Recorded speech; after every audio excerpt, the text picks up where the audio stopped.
these are the first episodes that we're recording. Like, these are the first 3 little mini series, and we definitely have to look at our process for deciding, like, is 3 similar movies in a row too much? Because I definitely had a couple moments watching this movie where I was like, oh, that could be game. We talked about that. We already talked about that part, Totally. And so that's, totally. Yeah, just all part of the pilot process. And so I'm very glad that you were on a very specific wavelength of, like, here's something that none of the other movies even tried to do, and this one didn't do well. It was exactly what we needed.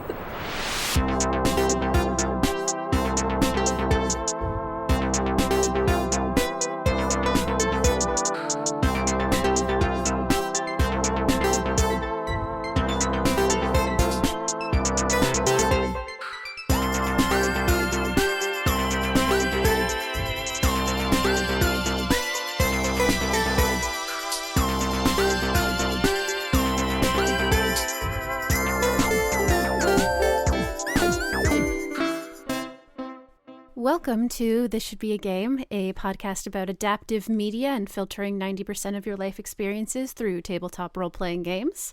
I'm Satah. I use they, them pronouns. You can find me on Bluesky at posatachips.gaygothvibes.online, and you can find my website at gaygothvibes.online. I feel so lucky that the normal host of this podcast got an ear infection, and so I've been promoted to the A-team of the podcast. That's really exciting. Coming in with I've set myself up in a really weird dynamic here. What am I trying to say? Are you replacing me, or am I on your replacement crew? Yeah, you're on my replacement crew, and you're Jess. What's up?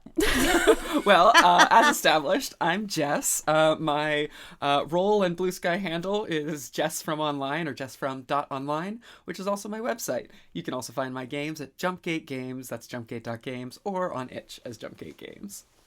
And of course, Dillin, you are here scraping your pipe out into an ashtray in the control room, just really, really working through it as we try and make this mission happen. Where can people find you? Thank you. I am Dillin. As mentioned, you can find me anywhere online, including itch.io, where you can find my games, and Bluesky, where you can find me yelling about games. At superdillin, which I spell my name Dillin because I'm difficult. And very cool. I would never have a difficult to spell name, personally. I'm really the odd one out here on this crew. Yeah. So today we are recording our first episode of a series where we are using the movie Apollo 13 to create a TTRPG. What year did Apollo 13 come out? 1995? Is that right? 1995. I'll be incredibly impressed you got that off the top. Yep, you ripped that right off the dome. 1995. Yeah. Bill Paxton. It does look it, to be fair, which is wonderful. The whole vibe is 1995. It's so 90s. It's so 90s.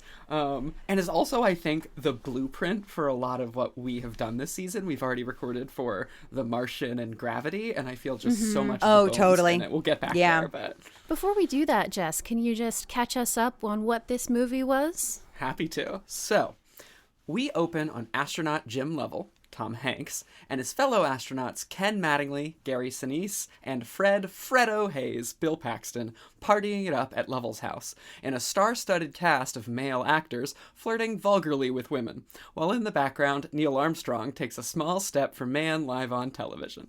Lovell, the previous pilot of the Apollo 8 moon orbit mission, expresses excitement to his wife that he will soon return to space to walk on the moon. 3 months later, Lovell finds out the commander of the Apollo 13 mission, slated to go before him, like me, has an ear infection, and Lovell's crew will be bumped 6 months to fly Apollo 13 in their place much sooner. After some lovingly rendered time in the simulator, where pilot Ken Mattingly goes again and again to get it right, we learn that Ken was exposed to measles, and the flight surgeon has ruled him ineligible for the mission.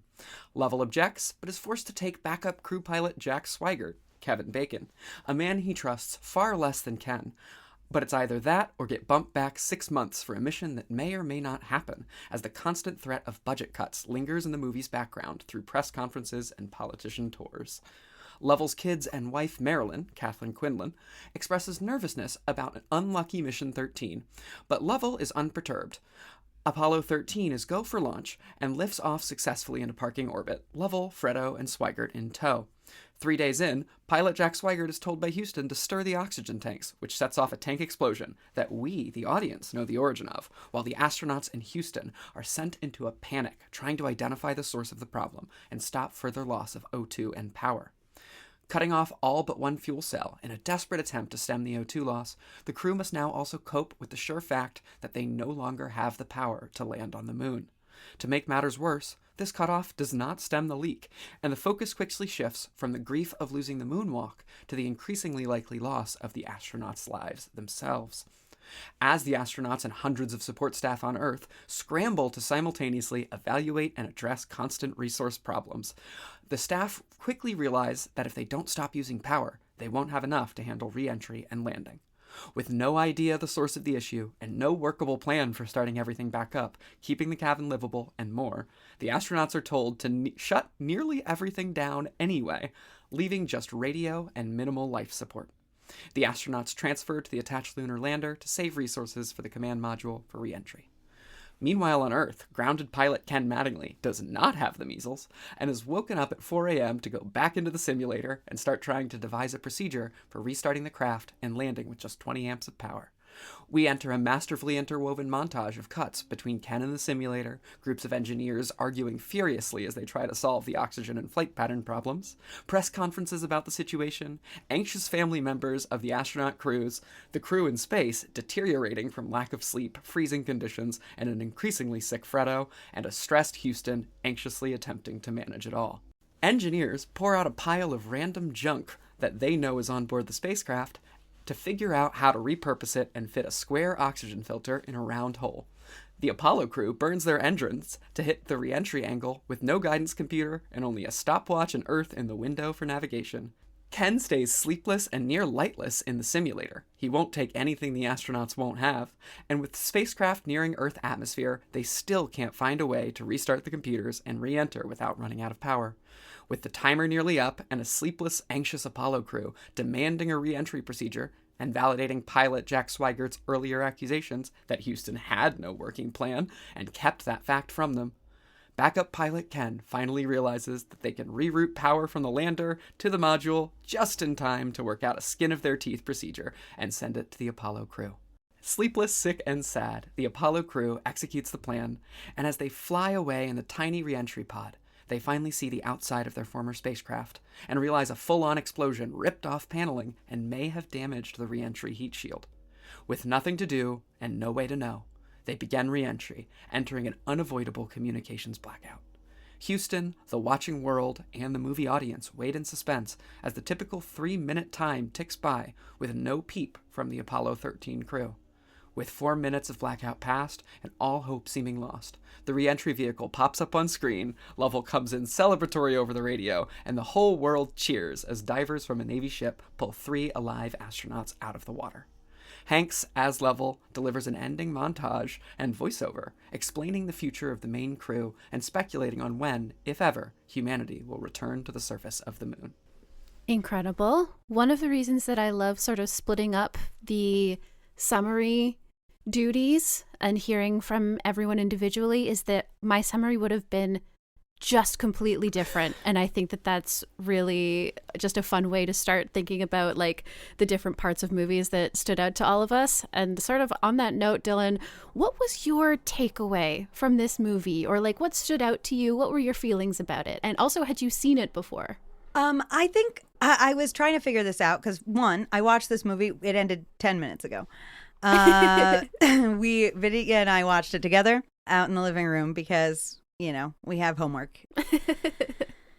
I recall seeing this movie probably when I was a little kid, when it came out. I remember my parents thinking it was really good. Very vague. I did not really recall any details of it. Just remembered that there was a lot of like commotion about it or whatever when I was young. That was a very similar experience to me because my high school physics teacher showed at least part of it in class, and so I had a vague recollection of some segments of the movie from that, so we're there together. So this is really the first time properly that I'm seeing it with a brain that can remember things. And it was an okay movie. It was fine. I think one thing I'm going to say, which is going to be very ironic because this is a part of the actual movie. This is an element that they play into, is that it would have been more interesting if they died. And I think and I think that's sometimes a problem you run into when you're telling a true to life story. Is I was kind of like, okay, like it was a fine story. It was fine. I find astronauts to be an interesting thing because you've got like all of the sort of like hype and patriotism of the military wrapped up in there, but they're doing something interesting and cool, so it makes it feel less icky. And it was sort of like I just described it to my roommates as like watching things about astronauts in general is sort of like if free soloists had a point. It's sort of like, watching that is kind of the thing. And so in watching this, and I found this interesting to draw back to your point, Zeta, about the description of the film and how different yours would have been. I find it very interesting and very telling of my takeaway of the movie as a whole, that the parts that I found interesting about this movie, or that I found like emotionally interesting at least, were so underutilized in the movie that they did not make the description at all. Yeah. And if we are going to get into talking about games, I'm going to do something that's going to, one, piss off Vidya Valetti, and two, make me very happy, because the thing that I find the most interesting and the least utilized in the plot is the story of the wives of these astronauts. Yes. That is Dillin, the this most. is exactly what I wrote down. I'm so glad. I felt like I could see it on your face that we were linking on this. But I find it's so interesting, and I kept waiting for them to come back to this, and it just never happened. And to me, that's where an interesting story is. More interesting than the kind of relationship between Control Room and the Apollo, and like that kind of that relationship, which I think is fun, but is also recreated in every single police procedural and courtroom drama and like 911 and like all of these kinds of shows do play on that relationship of the people on the ground and the people in the control room. And I find, and that's fine, but I've seen it so many times before, and it doesn't draw on any emotional strings for me. So what I was going is like, man, that sucks. I want to know about what is happening with them. And that was my main takeaway, including up until his ending speech where he epilogues all these men and their wives are not mentioned for any single one of their epilogues. These men are in a sexual romantic relationship with the moon, and that is... Literally, Mount Marilyn on the moon, like his wife. He's more focused on the moon that is his moon mountain that is his wife. On his wife. Yeah. And like when I was writing the summary, it's so interesting to hear you say that. This is the hardest summary I've had to write so far. Yeah. In part because like it's a very long movie. Yeah. And in choosing what to keep in this summary, part of what I was faced with was I feel like the wives' stories are done such a disservice and so underutilized to the degree that if I put it in the summary, it feels like a bad summary. It would be disingenuous. To introduce a plotline that never actually goes anywhere and doesn't really receive the attention in the movie that the equivalent would be in the summary. And so I was like, I could give more time to that and have a 6 minutes, double length summary. But even then, it doesn't actually show the movie. And I'm almost glad that I didn't, so that you could come in with that and we could just launch right into analyzing it, not as it is depicted, but as it should be. I genuinely was like, oh, I want the cut of this movie where we don't, and this is hilarious. I love space. I will watch Eddie put something in space. I'm excited. I want the cut of this movie where we never see space. We are just on the ground with the wives, even with the people who didn't get to go up. Like, that's interesting. The person who got exposed to the measles and didn't go. Yeah. You know, it's the people left behind were so much. My first note under sort of the game subtitle in my notes is, the people left behind, spouses. Yeah. So I'm very excited to think about that.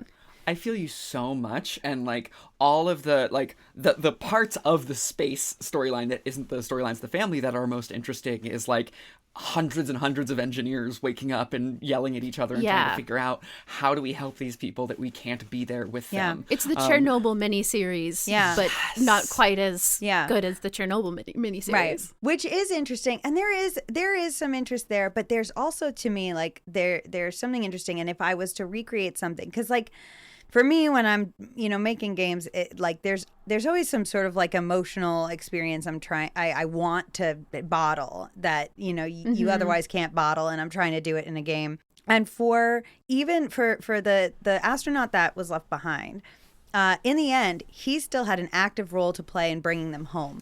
Whereas the wives are in this completely helpless, like powerless, like onlooker role but they're not doing anything. They have to continue living their life. They have teenage daughters that are They're doing first wife fighting. Shit. Like they have to talk to the media. Yeah, they have to talk to the media. One of them is fucking pregnant. We see almost none of her story, and she is like she's 30 days away from giving birth. We learn, and like so there are these like potential brewing emotional stories. And ones where you're kind of helpless. And so like I'm buzzing with this idea of like a deeply asymmetrical 2-player experience where like someone is like in a GM role, in the astronaut role, whatever, and your role as the astronaut is to only care about getting to your destination, about anything like that. And all you keep doing are throwing like stressors back at this person who cannot affect them at all, but has to continue to check off their list of daily tasks. Like they have to continue on doing their regular responsibilities. They have to get kids ready. They have to go to doctor's appointments. They have to like do all these things, but all the while receiving like this onslaught of stressors from a place they can't touch or communicate to. Dillin, I am vibrating about this. I see you. Like, tell me, talk to me. I had been like, as both Sada and you were describing this, I was imagining much more of like the astronaut or the crew or the space is like an oracle table or whatever, which is a space we've been already exploring in some of our previous episodes. But the idea of a duet game where the astronaut, like where it's just two, so that you can have the person at home and you can have the astronaut. But what specifically what I would like to build off of that with is the idea that like an epistolary game where you're like writing things that go back and forth, but it's not back and forth. Which I'm not sure if I've seen. Way. It's one. If you are the astronaut player, you never see what the other person is writing until y'all are done playing the game. Because the people in space never get to hear from their wives. The wives have to see them on TV and have to hear them secondhand through NASA reports, this little radio they have in the house. And so you're just receiving these things the other person is writing with no idea what's happening for you. And having to respond is unbelievably cool. Yeah, I love it. I love it for many reasons. One, it touches on the things that I find very emotionally interesting about this movie and this concept. And two, Vidya will hate it, and I love that because I really am excited to. My hope and dream and right as his friend and roommate is to pass him something that he will groan upon receipt at. So I'm really excited about this. Also, I should have written this down earlier because now it's going to sound like I'm lying. But I put in the back of my mind, I was like, Dylan's going to pitch something about the wife. Dylan's going to be like, it's about the wife. That'll be an exciting new dynamic for us to explore. Yeah. This has definitely been the closest, even just in physical proximity, that two guests on a series have been. Yeah. And coming in with the pre-knowledge that there will be some amount of disagreement with the premise that we know before we've even fully developed the premise is really exciting. Generative friction. Generative friction. Yeah. One of the games I'm thinking of is a game that I played on Folio, which is called To Honor and Obey, which is, you may not be surprised to hear, was played on a Solo Games podcast, a solo game. Sure. To Honor and Obey is very specifically an Arthurian, like, you are the lady of a castle and your husband has a way to be a knight. And you have to sit there and, you know, take care of the keep and everything while he's off being a hero. And you occasionally get letters, and you might get letters even from your mother-in-law. And there's just like all these social expectations. And obviously it's in a different genre space because it is very specifically that sort of like medieval Arthurian vibe type thing. And it does a really good job at showcasing that weird like isolation and where do you find your power in a situation where you are so powerless. Like, yeah, what are you exploring? Magic? Are you helping the city, like the village? What are you doing? And that is actually a question that I have for genre stuff. Is this a game with a specific time period? Is this a game where we are making assumptions about, like, is this in the 60s like the movie is, or 60s, early 70s? I'm asking in part because obviously there's gender happening here. So much. Yeah, there's for sure gender happening here. And I think it is important to set it with, because otherwise I do feel I could really abstract this out to be about a lot of different situations where one person goes off and the other person stays behind. But I think to like really narrow it in on the experience that's portrayed in this movie and kind of abandoned by this movie is to keep it in the time frame. Also, because I do think, if I'm not mistaken, that communication between spacecrafts and home has improved quite greatly, which would change on some level, right? Like we can just communicate through satellites more efficiently and that kind of thing. Which I think changes that dynamic a bit. I think the complete one-way contact is also part of this, like, this uneven dichotomy that makes this interesting to me. So I think like committing to a time frame is interesting. I think that makes a lot of sense, especially like even just defining it with what is technologically available, like regardless of whether you want to play into certain like gender politics of that kind of thing, limiting the logistical ability to communicate seems really important. And so that makes a lot of sense. And I'm thinking about like parallel solo games that intersect with each other. You're both like, playing solo games and then they cross over. It is that journaling game, and then there are like the letters being sent one way, but also just having an element of like allowing both sides of it to sort of like, you know, if you're the astronaut, maybe you are sometimes playing a little weird mini game where you're like dealing with your crisis type stuff, and then part of the game is figuring out how much you even want to communicate that. You know, I do think there has to be an element of public knowledge, right? Like there has to be something that is being reported that you are the, like, as the wife who is receiving this information, because that's also an element of the lack of control, right? Is like, I don't get to choose what I learn here. This is news. I have to just see this on the news and learn, like, the entire country, the whole world even possibly, is experiencing my trauma now. And then this becomes an interesting thing where the astronaut is playing effectively a solo game.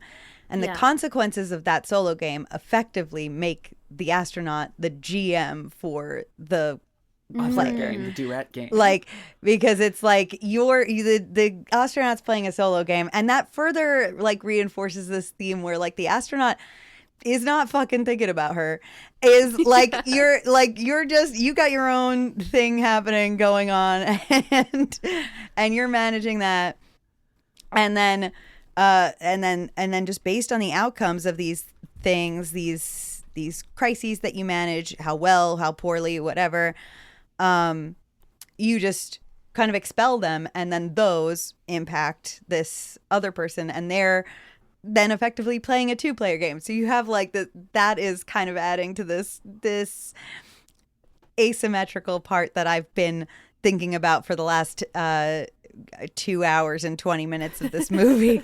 Yeah.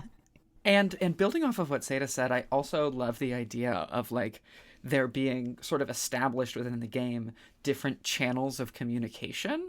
And so when you're sending those one-way missives, they take different forms or use different channels, where it's like, okay, this is what you are telling the news. This is not what you are telling your wife. Your wife will see it. You will be sending this. Yeah. You will be putting this somewhere that your other player will see. You're not writing for them. Don't write for them. Write Correct. for the public. Yeah, and then they have to respond to it. And then you have what you're telling NASA, and that will get to them secondhand. But again, it's not to them. It's just not really to them. interesting to me. Yeah. And you might shout out your wife on television if you so choose, but like just not the other player, not as audience, but as incidental observer, is such a fascinating and like I think unique game dynamic. Yeah. I want to float something that might not be the move.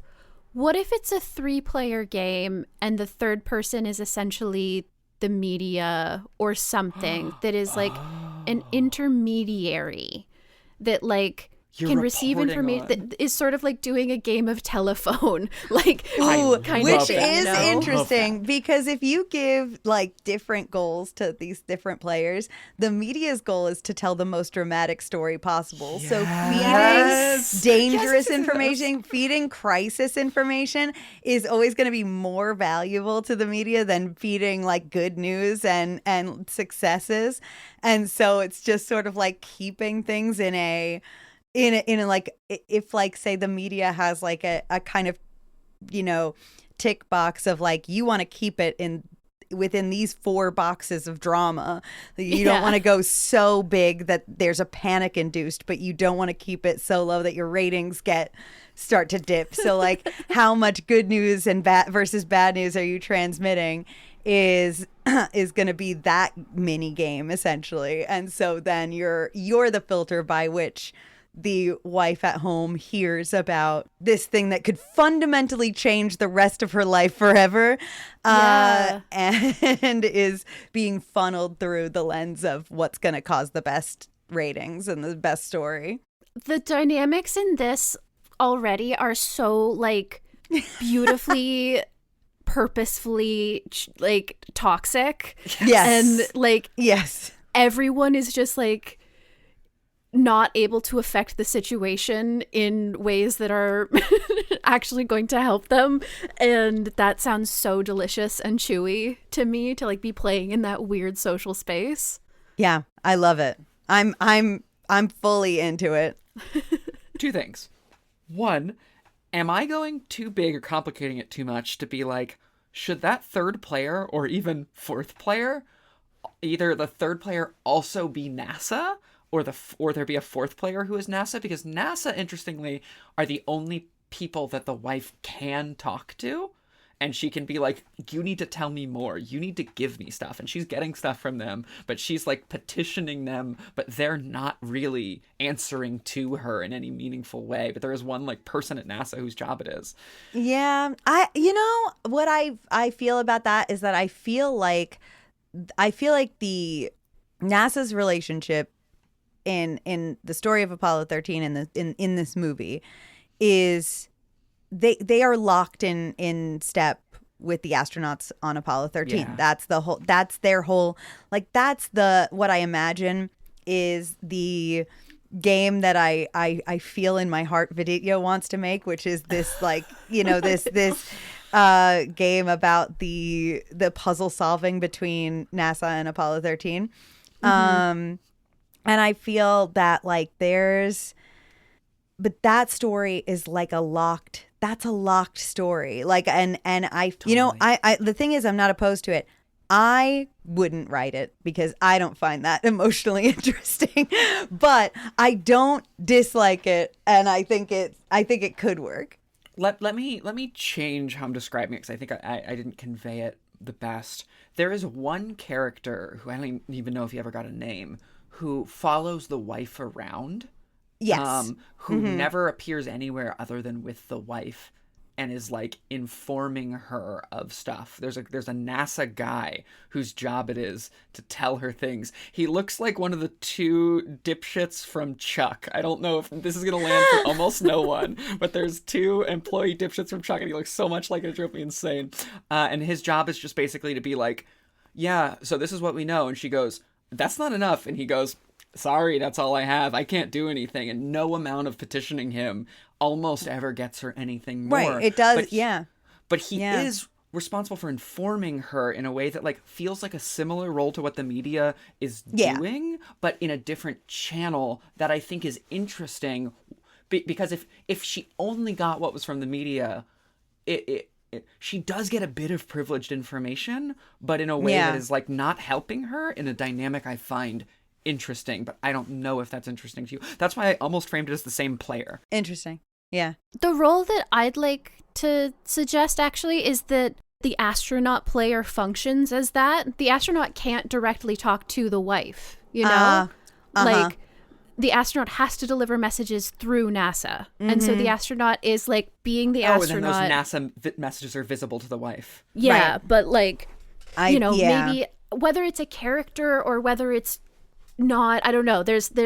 We'll figure that out more as we sort of decide what the actual structure of that is. But I think there's something to that of the astronaut player sort of taking on the role of like the NASA liaison to be like, hey, here's the recording we got. We did have to redact part of it, you know, like, or something. And I think that could be interesting. I think it might not be strictly necessary to get to sort of that emotional core. I think that what that edition would do to me is I would then want to add this sort of corporate espionage angle almost, where the media is then also going to the wife and being like, tell us the NASA secrets, and like that's also not necessary strictly, but I think we should definitely have that idea sort of going forward to see if it fits in a way that like complicates it in interesting ways. I don't have an immediate vision of what it brings, but that doesn't mean that it's like a definitely not, you know what I mean? Yeah. I think the emotional beat that, and again, I'm not super attached to this so much as I just want to like make sure I'm getting across what I'm talking about. I think the emotional beat that is most interesting to me out of that is actually the wife's frustration. Marilyn is so like, you should be like answering to me, telling me things. I have this line no one else does. Why am I figuring out on the television? And that frustration is really interesting to me. What do you see that as? How do you see that specifically as different from the frustration like with the astronaut character, like with the husband? Yeah, that's an interesting point. I guess in the movie, but that doesn't mean that this is actually even the fairest to her character or the best for our game. In the movie, she doesn't, once he is gone, she never really directs frustration his way. It only ever is directed at NASA. That's true. No, and the media a little bit. Mm-hmm. Yes, yeah. And that doesn't mean that couldn't be a theme that we could explore in the way that the movie doesn't and maybe would have been due to her. But I mean, I actually think that if we explore it at all, it should be that she doesn't because she can't, because there is no point in expressing that frustration. It's like, and I kind of touched on this earlier, it's like those interviews you see with the wives of free soloists where they're like, yeah, I'm so proud, totally so proud. Well, like, there's nothing you could say. He's already up there. Like, you might become a single mom in the next 10 minutes, and there's not anything you can fucking do about it. So right now, you just have to be proud of him. There is an incredible moment where Tom Hanks's character's wife who has, like, she's seen him go into space a few times, you know, like she doesn't love it, but she's like, you know, I've been through this. And she's with the pregnant wife who, oh yes, this one's so good, is this is the first launch she's ever been to. She's never seen her husband just go up into space. And they're like walking out of the parking lot and media sprint up, and the more experienced woman is like, remember, we're proud, we're happy, we're excited, or we're proud, we're thrilled, whatever. And the media goes, how are you feeling? And the less experienced woman goes, well, we're just so proud and really excited and honestly thrilled. Like, just repeats it verbatim. It's so good. Yeah, and that's exactly what it is. That was the best moment for them. Yeah, that was like that. But admittedly, even though that was like probably the most screen time the two of them got, like in a single shot, that did tell me a lot about what this movie thinks of that relationship, like that, you know, and like what we see here and what that dichotomy is. So I think that is interesting. I think that is an interesting thing to touch on, in that not being able to voice your frustrations, yes, but also what would be the point? And also, what would it help? Again, you can't help or do or change anything. So why would you show people that you're frustrated? Why would you show people that you're, you know, angry at him for risking his life when you have a family? Why would you do that? Why would you? What would it help? So it's just sort of like, I think that is an interesting thing to play with, and I think that it's well enough represented in the movie to have an excuse to do it. Yeah. As you say that, Dillin, that makes me realize that, like, I think you two are right that, like, that can be captured without the existence of this NASA character, because the way you're framing it, Dillin, that I really like is the idea that, like, there's no point to externalizing this frustration, and there only is. I like talk about that dynamic, but she doesn't externalize it to the NASA like agent often. And so if we have this journaling element for her, if we have like so much of her expressing herself in private, then her expressing that frustration doesn't have to be at this NASA character or another character or player at all, because then we get to explore the themes that you are highlighting of this frustration that she knows there is no point to externalizing, but it doesn't mean it's not there. And that's really interesting to explore in a like solo-y, journal-y way. Yeah. Yeah. And I think that there is definitely room for there to be some of that, you know, puzzly, ground control-y stuff. It's all in the astronaut. Like, the astronaut's dealing with that and then deciding what to communicate, right? And then there do have to be some Earth-based external factors that the wife is dealing with, right? Like, yes, the recital is coming up. Kid number 2 just got into a new sport. You're pretty sure that kid number 3 is gluten intolerant, but you don't know. Probably not in the 60s. No, teenage daughter is dating, like, for the first time. Like, shit, the Beatles just broke up. Right? Random things like that are like normal parts of daily life. But I'm imagining like the mini game for the wife is like sort of like a maximum stress bar, like a thing where it's like you have to handle this, and like maybe it's something like a roll under or something like that, where it's like you have to do these things, but you have a stress box that keeps getting fuller and fuller depending on the things that you're hearing. And maybe it does have an element where it can go down if they do spare you some modicum of good news and you can bring it down again. But like trying to keep getting things done with a increased stress bar that is just making it more and more difficult every time you have to do a mundane thing. And with the knowledge that if you crash out about it, there is media parked outside of your house. Yeah. You know, like, I could find some fun in that, where like there's these like, and I kind of imagine like these mini games in and of themselves, they're all pretty small. Like it's just this like one thing of like, you know, keep the ship together, keep the ship in the air, and like keep the news interesting, and keep the house in order. Like those are your those are the three players, like three tasks that they have to be managing on these little mini puzzles. But then they are all not all affecting each other, but they are feeding into each other's experience of the game.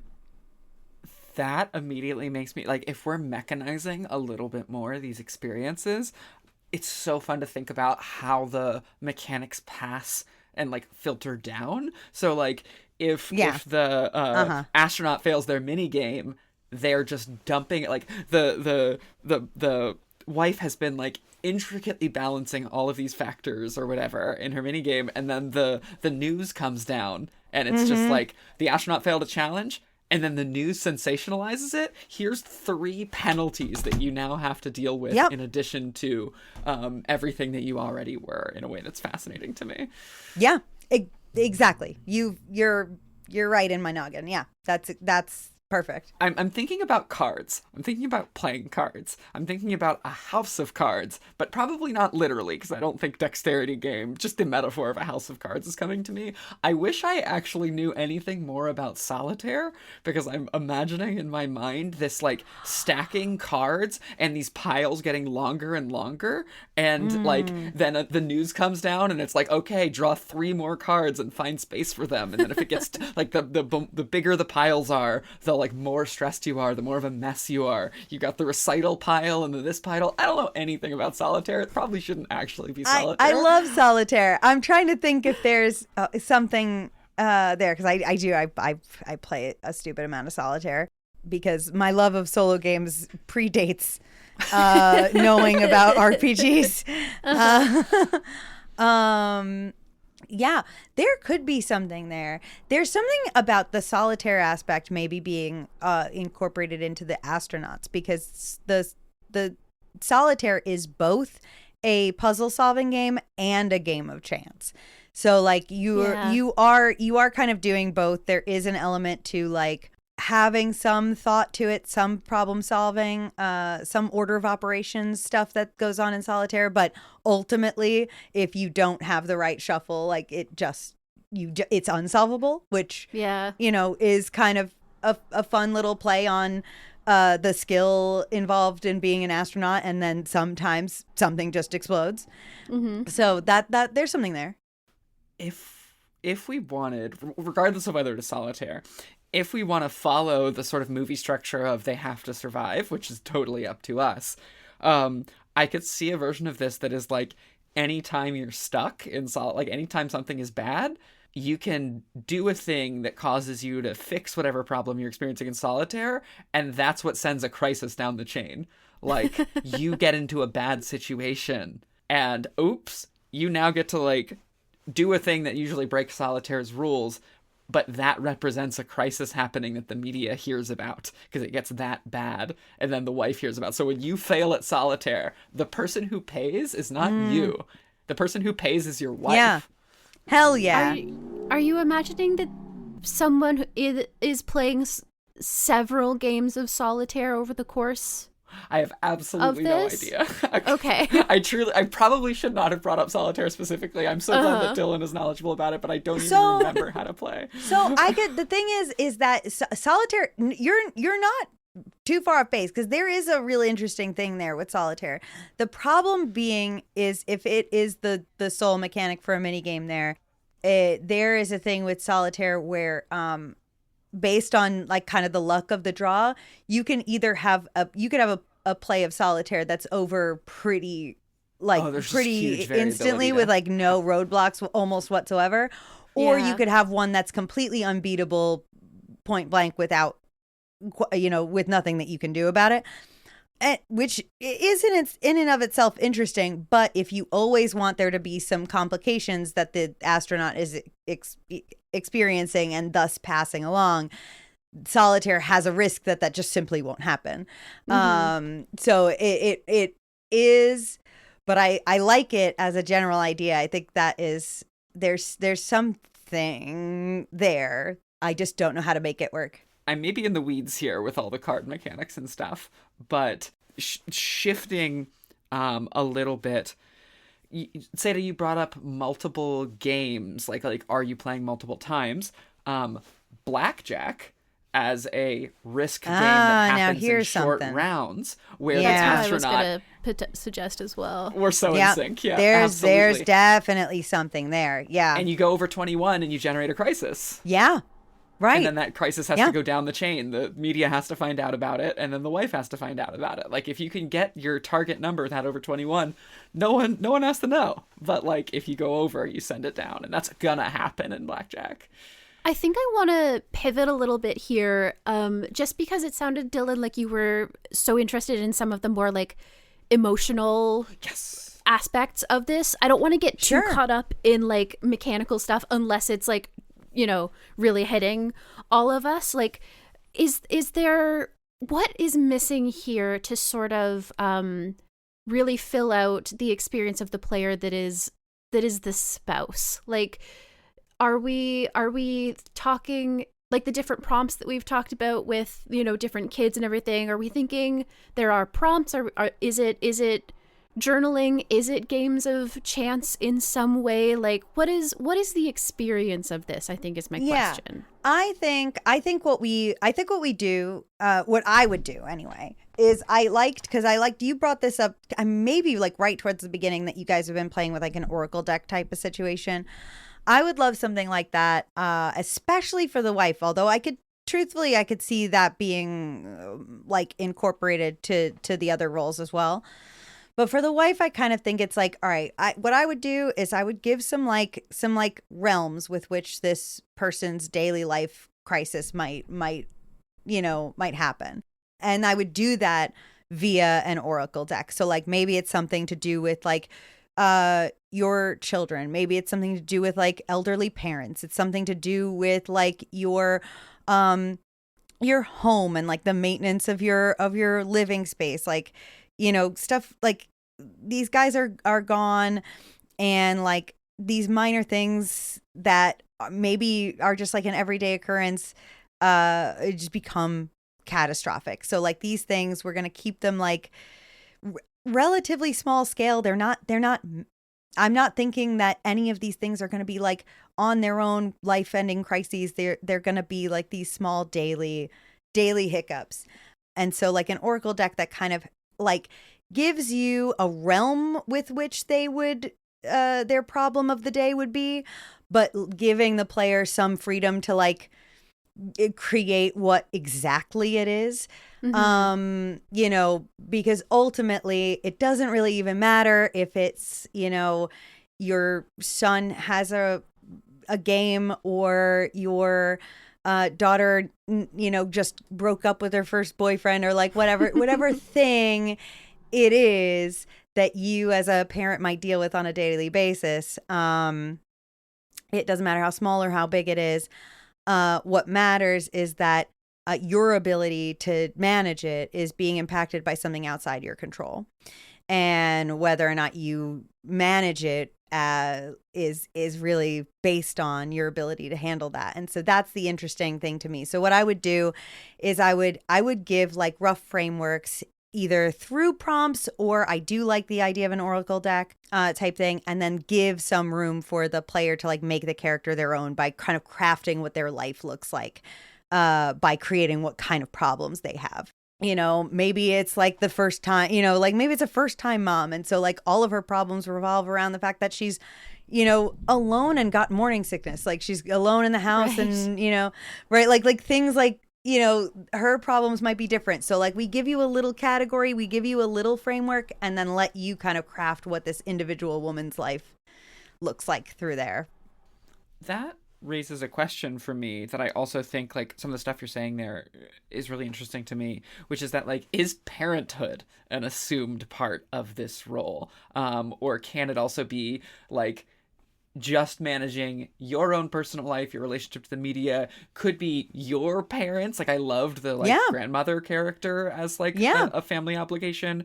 And as you're talking about like, is it an Oracle deck? Is it these prompts? Like there are different versions. Like there's the Oracle deck that is just like giving you 2 prompt words that are just like loneliness and time, and you're like, well, okay, in my person's life who does not have kids but does have this elderly mother she's taking care of. What does Right, loneliness exactly. and time mean? Is that what you're sort of presenting there by saying? Because also I think I could just as easily find a lot of emotional investment in the story of like a newlywed, you don't have kids yet, but you just started your life together, and now you're faced with the possibility that it's gonna end. Yeah. Like that's just you're managing as the household. And that's like, just as interesting a story to me as one where you might become a single mother in the next hour. Like the weight of it feels similar in different ways, and there are different stories that you can try to tell with that. So like, I see a whole manner of that. So I don't think it needs to be necessary that kids are a part of this. I would probably say that if we are setting it in the past, part of what we would want to do with character setup is something like, it is likely that you have or are planning to have or are planning kids to kind sure, of thing, sure. you know, just like really setting up here are some basic expectations of the pressures that you probably have, but like but you it's can up to you choose. how much you play into that. And just thinking of the realm stuff with decks of cards and everything, I think that this could theoretically be a really simple setup where it's just each suit is a different thing and then each number is another different thing. Like hearts are family, and there's family sick, family something else, you know, that kind of thing. Yeah, and totally. Just let them extrapolate from there. And the question I wanted to raise was brief moments of reprieve. Sure. Being able to connect with another spouse of another astronaut on the mission, that kind of thing, you know? Like, are those... Is it, do those have to be earned? Like, do they have to, are the good things mixed in with the bad things and you could get either on any given day? Or is it like you can spend something, whatever, you can spend a something that you have in order to bring your stress meter down by doing a thing? I'm leaning towards it's all just kind of mixed up, but I would be curious to hear your thoughts on like, you know, because the emotional experience of like if the stress is never ending versus if it can be unpredictably, well, that wasn't that bad, I got to have a talk with a friend, you know? I think that there is like, because I do like and feel strongly kind of about the fact that like your stress level going up and down is a lot outside your control, but I think there's something interesting in letting you, I think maybe in the process of writing a letter, like you can tick it down, but maybe by like a limited amount per day. Like you could by writing a letter, you know, these are letters that like are not going to affect the astronaut. They're not going to affect the gameplay overall, but they are, you know, maybe it's a letter to your mom or like you said, to another spouse or like something like that to your kid who's away at college or like whatever it is, you know, like the process of doing that could tick it down, but I would put like a cap on it. I would put it at like, you can tick it down, but like by maybe one a day or something like that by writing a letter. Yeah. That's really, I like that. There are, and again, that's sort of, there was something I said near the beginning that was something like, where do you find your power in a thing where you're powerless, right? Like, and the idea of it sometimes, you know, having I'm taking my stress down once today because I've decided I don't need to do the dishes till tomorrow. They can just sit. I love that. That's fine, you know? And just like those tiny moments, like really encouraging people to look for the moments where they can take control over something, even if it feels so petty in the grand scheme of things, where you're like, my spouse is in a tin can that's on fire. I can't do anything about that. It's okay if you go to school in a wrinkly shirt, sweetie. I'm not going to iron it. I think that's fine, you know? Yeah. I love that framing of like, where do you take control? Where do you feel agency? I love it. What is the consequence for the wife? Like, we know from an emotional perspective what it is, but just like when we talk about if we're having a stress meter, if it's going up and down, like, does it just affect how that player writes prompts, or are there like things like what is that stress depicting, and what effect does it have, if you understand what my question is? Mm-hmm. I have a couple thoughts on this. So I think there's a thought where, like, if your stress meter is just too high, or like what I imagine is that, like, for each of these there's like a stress meter and then like a rolling mechanic where, you know, it's, or even a card draw, whatever it is, where it is sort of like you have to beat your own stress level in order to keep things together the way that you normally would. And so, like, my thought for this is that if you fail to do so, I think it increases your stress more. I think there is an interesting idea of, like, if you do this X number of times or whatever, you have an element of failure. You could crash out. You could give up. You could not be able to carry on anymore. You may just be laying in catatonic until this expedition is over. All kinds of things that I don't know if other people feel are interesting in a game, but I would. So, like, I think that that's an interesting thing to have as a consequence, as a risk. I also feel that there's a kind of interesting end game for the wife character, wherein, like, whether or not the astronaut lives, dies, makes it home okay or not, does not matter. Because, like, you will have gone through this either way. You will, like, the amount of stress you will have experienced will still be there, whether or not, like, in the end it works out okay. Like, I'm not looking really for, like, a happy ending versus sad ending here. Like, I'm looking for kind of a, like, just kind of emotional exploration of that kind of imbalance that I think is devastating, but also, you know, just an unfortunate part of the human experience. And, like, even if we just take ourselves out of the 1960s, is sort of a part of, like, depending on another human being for in any way, shape, or form. Like, those things are interesting to me. So, like, I'm kind of into there being the game being kind of weighted against her a little bit. Yeah. Which I think is happening here.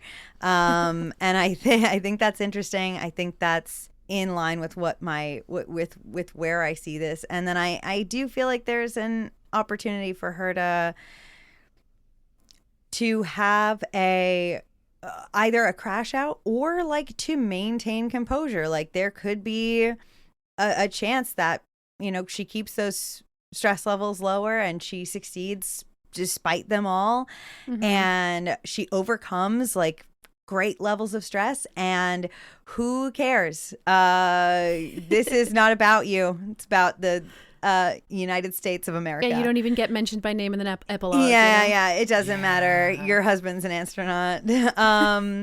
Like, so I don't know. I find that interesting. I'm open to other ideas, though. I'm open to there being more of a win condition, or more of a, like, I don't know. I'm not married to anything. I think Except an astronaut. Except an astronaut. Except an tragically. astronaut. I am married to an astronaut. Yes. I am definitely pulled to that in part. I think that's that's such a cool exploration. And I think it just keeps adding more to this, like, very intentional feeling of loss of control, where it's like, you don't even totally decide how long you're playing. You're playing for as long as the astronaut is in space, you know? And obviously that's something you can negotiate, but just, like, continuing to pile on that. And what it made me think of hilariously was there are not a lot of instances in which I would have to shout out Stephanie Meyer for her craft. But there is something in, I don't know, one of the Twilight books where Bella gets really, really depressed, and you turn the page and the chapter title is just November, and then there's nothing, and then you turn the page and the chapter title is just December and there's nothing, and then you turn and then you catch up with her. Like, the book just lets those 2 months or whatever disappear because she's very sad. And I've said that in a voice like I'm making fun of it. But it is evocative. It's so good, and it's so real, of just like, that time just didn't exist. And so one of the things I'm thinking of, how is that moment where the game ends and you all get to share your full experiences with each other. And imagine like going through your friend's journal and just noticing that like days 6 and 7, they just didn't write anything. And then you look at like the stress tracker and you're like, oh, your character overloaded on stress. And then you just didn't write anything until you were able to get your stress back down. And, you hop back in 3 days later with, tonight I'm going to the recital and I'm really excited because Brenda's going to be there, and Brenda always has funny stories that make me forget about my life. Yes. That just feels like such a cool moment to be like, oh, I didn't experience any of that. I was up in space doing my thing, and like getting to like have that moment where you're realizing what the other character was going through sounds really, really cool. Yeah, I really like that. And then it also provides an opportunity for my favorite post-game activity, yelling at one person, which is like where where the astronaut gets to like share their full experience, and then everybody gets to be mad at whoever played the media for whatever they chose to share or not share. Truly a great joy in the realm of gaming. The media role sounds so fun and sleazy. It does a little bit. I hadn't thought about it initially, and now I think now I'm starting to think it would be the first one I'd jump at. Yeah, just being able to sort of be annoying to especially to the wife character, of like trying to get dirt out of her and whatever. And meanwhile, you're reporting that an observer near the launch site found a screw in the middle of the road. Mm-hmm. What if that probably came from the rocket? They're up there and they're missing this screw. It could be vital. And you're like, what? That came from, that's nothing. You're saying nothing. You're just getting everyone scared for no reason. I'm already scared for really good reasons. Stop doing that. Sounds really fun. Yeah. Oh, yeah. That just immediately, again, in the weeds a little bit, that just immediately, like, gives me we talked earlier, I think, Seda, you said something about managing ratings, and the idea of the astronaut doesn't fail their blackjack, and no crisis comes down. And now it's like, well, we have to find something to publish if we want to keep our ratings. The idea that there's this like ratings target you're trying to hit, and when a crisis comes down, right? I think Dillin was talking about it almost as if like the gesture you made with your hands was almost like trying to keep it in the middle of something, right? You're trying not to fall off either way. Yeah, somewhere high drama, but not too high, because like you don't want to create a national panic, because then you throw your entire media schedule off, like, and you throw everything and then people are going home, and like you're causing a mass panic. So you don't want to like go too high, but you don't want to let the ratings dip. So you want to stay in like this high tension, high drama, maybe they're in trouble, maybe they're gonna die area, like as much as possible. My thought with the media is that your goal is that by end game, whatever it is, whether the astronaut dies, the astronauts come home, by that time, as long as you're in high drama, that means everybody is watching it live. Yes. If you're in the high drama, everybody's watching. If you're not, then great, whatever happened. Nobody gives a crap about it, and it's your fault. And then that's the end game, like, dichotomy for media. And I'm just thinking mechanically about the idea of like, if you bust in blackjack, you pass down the card that you like busted with, like you're giving a numerical value of like, here's how I fucked up, and then the media are like, okay, I need this numerical value to actually be between 6 and 9. And if you gave me a 7, great, I don't have to change anything. If you gave me a 3 or a king, I now have to modify the story from the journal entry that I got from this player in order to describe why it is this instead. And then whatever you publish, that card goes down as an oracle card to the wife. And so you receive a king, and then you go and you get a journal entry and you go, I'm going to make this a little less intense for publication. And you write your own journal entry and turn it into a 9. And then you pass a 9 to the wife, and the 9 is a description of, it's an oracle of the stressor. It's like the stressor is like fear, the stressor is loneliness, the stressor is anticipation.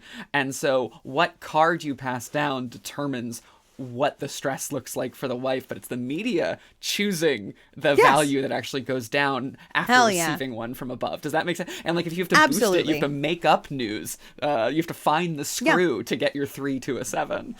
Yeah, absolutely. Imagining a game of this that is actually several games of it, but they're all hinging on the same media player is really delighting me.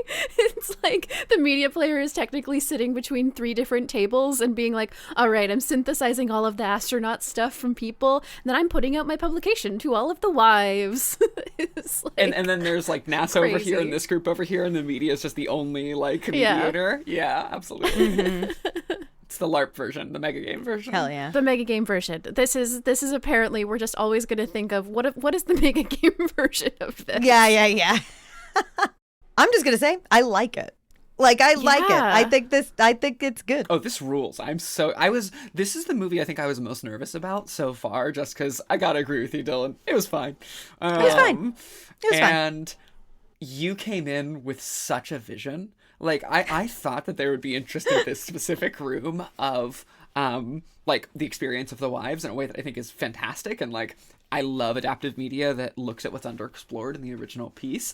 Mm-hmm. But you coming in with this asymmetric experience was just like, oh my God, I'm so into it. And then Satah, you're like, what if it's asymmetric and we're playing telephone? I feel like we got oh my God, I know. That was that really set it on fire a lot. I like that. That was that, honestly. And the third player wound up like, was not my initial thought, but I think that idea really like made this for me. Gotta throw a weird little hinge in there. Just gotta see what happens, you know? Mm-hmm. This might be kind of a short one because I feel like we got to something really good, really efficiently. I feel like this was like, this was really efficient. I feel like we kind of, oh man, we were very synergetic. You know what is interesting? I'm really interested in seeing where this goes, because like there are some things where I feel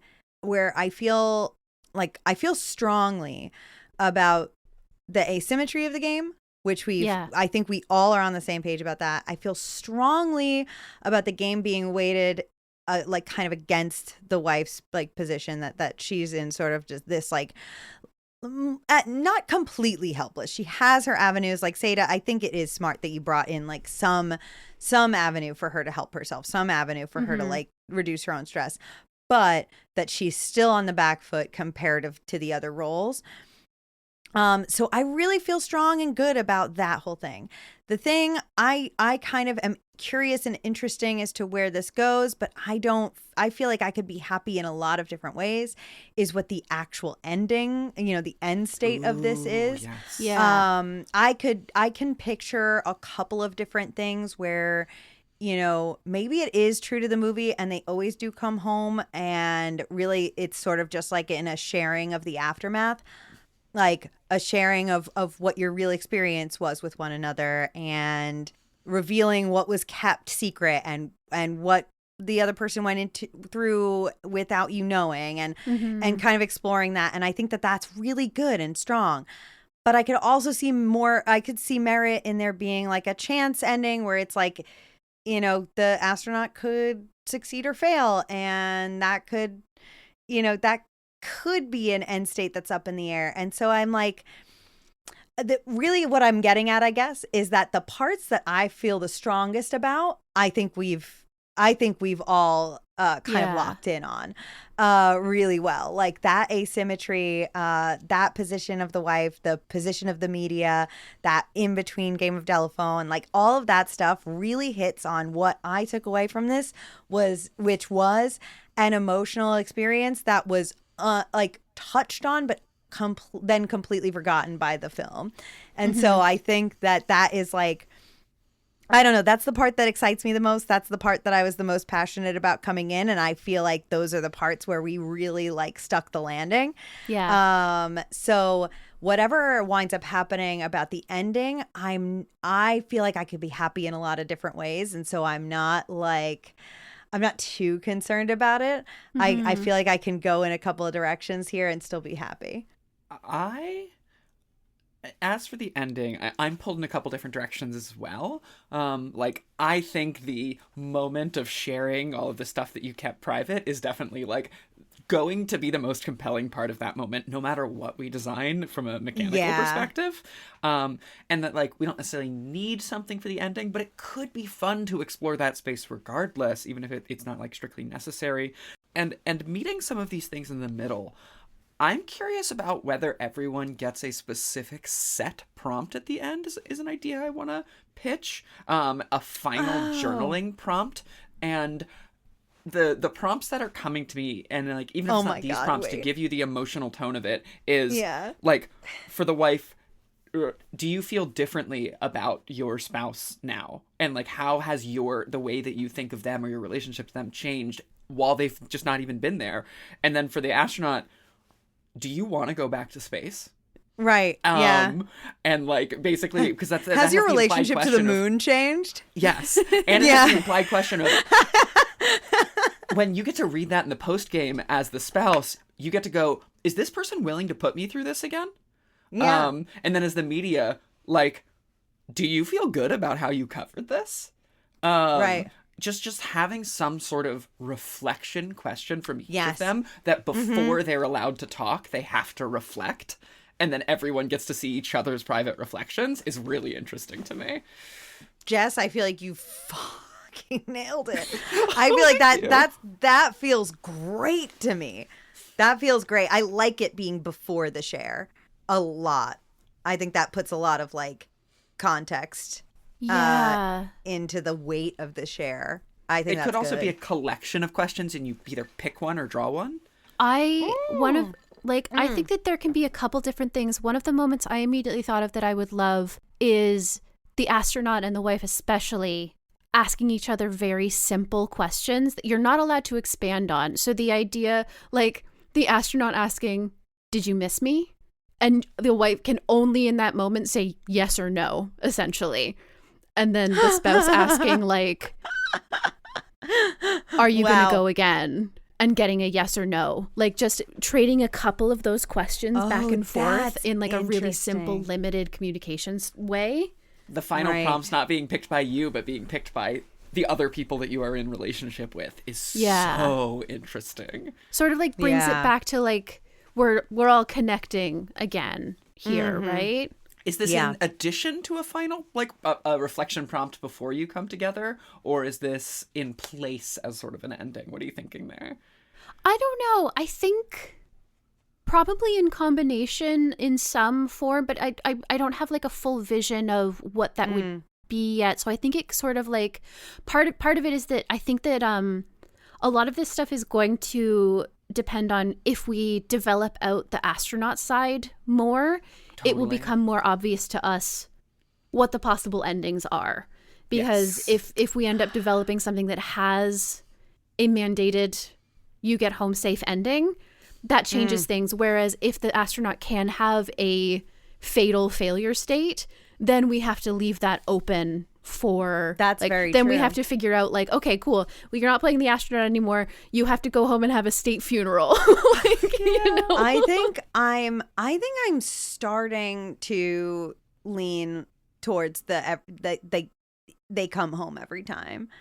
I think I'm starting to veer towards that because I really like this. I think I agree, and I wonder if there's even if we can sort of like have questions to each other that predict the future a little bit. Like, get a little wiggly with it. Like, the wife asking, like, will you come home safe next time too? And the astronaut saying yes or no. And then you're suddenly learning, like, what happens, you know? Like, we know, like, oh yeah, I'm going to go up again and I'm going to die up there. It's like, okay, cool. Well, now we have a sense of what the next 10 years of these two people's lives is going to look like, you know? The idea that you, like, epilogue instantly building. epilogue. Yeah. Yeah. Mm-hmm. I like that a lot. And I think when we talk about the emotions that we've been exploring, it makes sense that coming home safe becomes important, because so much of what we're talking about is also, how does this change? How do your relationships change due to this separation? And I think a reuniting is necessary to fully answer the questions that we've been exploring. I agree with you. Not that there isn't Yeah. change that happens in absence and then loss, like that's its own thing, but No. we are so exploring a question of to Riley Rethel's It's been a long time coming, or it's been a long, long time. both of those two games, Riley Rethel's two games about being separate and coming back together, the separation is so much more interesting for the knowledge that is coming, and I think that that's a theme we're playing in here. Yeah. I think you're right. I think I'm sold on that. And I think that we can sort of like give the media a nice little end cap there, like having a similar setup of like asking a question and getting yes or no kind of thing in response, but probably less strictly defining what the media's questions are, like, but they're doing their little like press conference moment, you know? Yeah. And then I think my initial idea is that the media's game technically ends slightly before the astronaut and the spouse, right? Like, Agreed. they ask their press conference, we get their answers in front of the media, and then maybe we get their answers when they're alone. Oh my god. Yeah. You know? And I see what agree. that is. Questions And even? then everybody shares their whole, like, here's all the stuff that Here's I the truth. wrote this whole time. Yeah. Yes. I like that a lot. I love that, actually. Do you have to, this is in the weeds, do you have to tell the truth in your yes-no questions? Or can you say a thing and then you see the journal entries after and learn that this person was lying? Right. So Are you the character or the player in answering those questions is, I think, actually part of what I'm asking there. Well, so you know what, with the way Seda kind of posed this, like, this epilogue question, it's sort of like you're answering it omnisciently, Yes. right? Like will right? Like you're answering it like, okay, will I die on the next one? Like, is kind of like, you're not answering like what you think is going to happen. You're like, Yeah. basically saying like, yeah, I am. Like, I there's something to that I like, where it's sort of like, again, like, and playing into the movie where it's sort of like and here's what happened over the next 10 years. Like, that, those are the questions. The and questions those will could be the answers. like, yeah, they it's possible that a lot of the questions could be paired, like, did you miss me? No. Do I know? No. Or do you That's miss me? fun. No. Do you know? Yes. That's you fun. know, that kind of thing. Like, Mm-hmm. yeah, and then because there's so many terrible, perfect little interplays of like what it means for somebody to know something that is not true, or not know something that is true, that kind of thing. And letting that just, one of the things that I really like is the idea of so much of this is about the internal experience and not being able to communicate it fully to other people, and replicating that a little bit with the ending, with the very simple yes or no type questions, Yes. feels nice and good to me. Of like, I've had this whole experience that you have not been a part of. You can ask me a yes or no question, you know, like that's like, that's useless. What do you mean? Yes or no? That doesn't tell me anything. Extending and the that's frustration. so satisfying and awful in its lack of satisfaction. Mm-hmm. This is, once again, maybe exploding and complicating too much. This is not even necessarily to keep, but I just want to float because I have the idea. 3 phases of this ending, which is your press conference answer to these questions. and then your in-character answer to these questions to each other in private, and then your out-of-character answers of the truth. And so we see three answers, 3 truths. We see what you're willing to tell everyone, what you're willing to tell your spouse, and what is actually true. I don't even necessarily think we should keep that, but it came to me and I wanted to share it. My instinct is to keep it at the first 2. And it's almost a little bit of a like letting the characters go moment kind of thing. Like it's Sure. it's a little bit of a like, we know their life goes on after this. And so we can think all we want about what that means, but like we're not playing that game anymore. You know, we're out of that part, and so we're not doing that anymore. And I think my gut feeling is that would be a little bit more satisfying to wrap up that way. Yeah. I'm seeing your vision there. Yeah. Poignant cliffhanger emotionally. Yeah. Yeah. And then you just get to read all of each other's journaling prompts and talk about how I kept pulling kings when I needed nines. Right, and that's your and then that is an emotional epilogue and a recap and a decomp. Like all it is just that experience of going through it. So like that is the fun after game part. So I like that. Yeah, I'm into that. Hell yeah.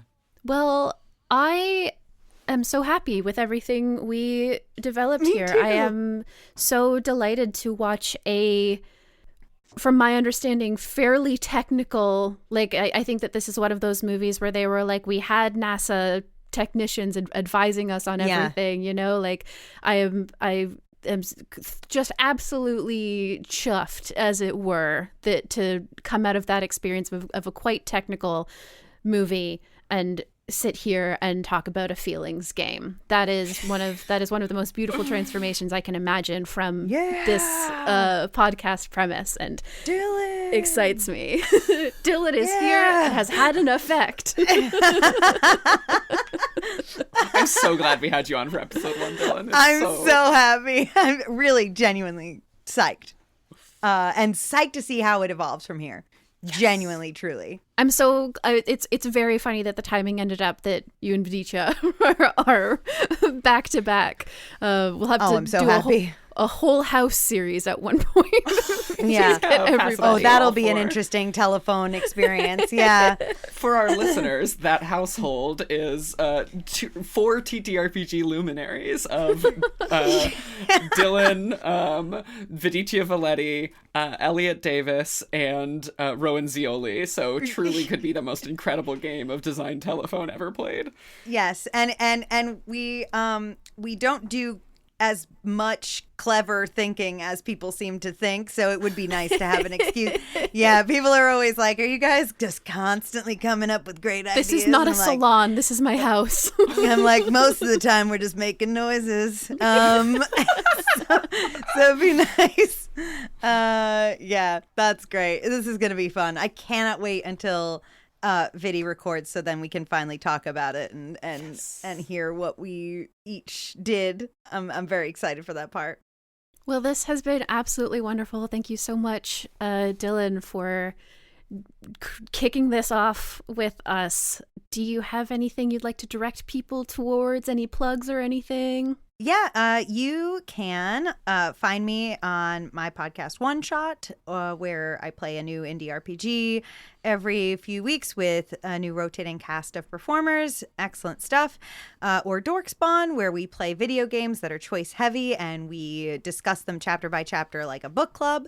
Other than that, pre-orders for my game All's Fair will be open around now. Speaking of adaptive media, Which is a 2-player erotic game that is based on Mickey 17, which is my favorite movie of all time, apparently. And so the pre-orders for that are open at hornywizards.com.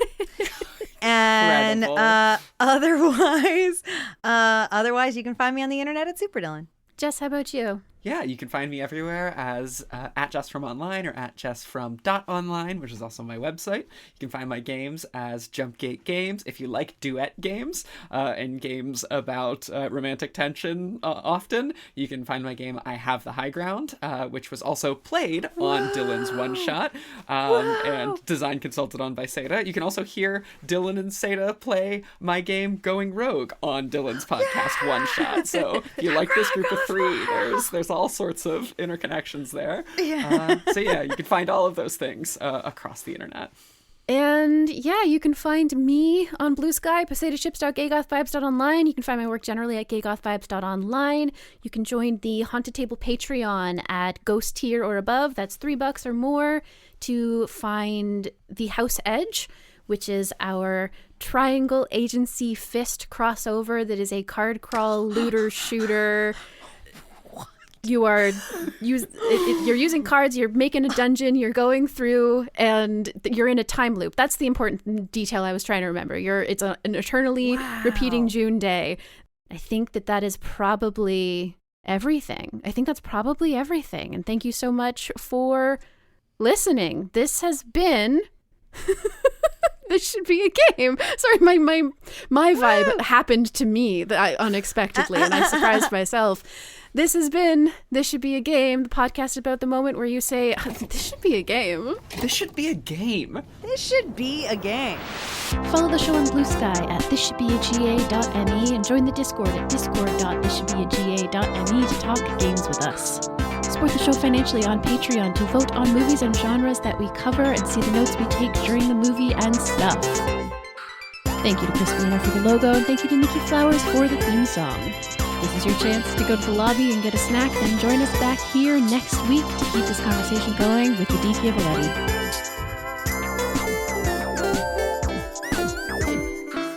Yeah, this has been really a good treat, and I cannot wait to hear what Vidia changes and does and twists to it. We've agreed not to talk to each other. I did not tell him any of my thoughts. Hell yeah. And so he's not going to tell me any of his, and we're going to hear the episode. So excited. Cold. I'm really excited about that.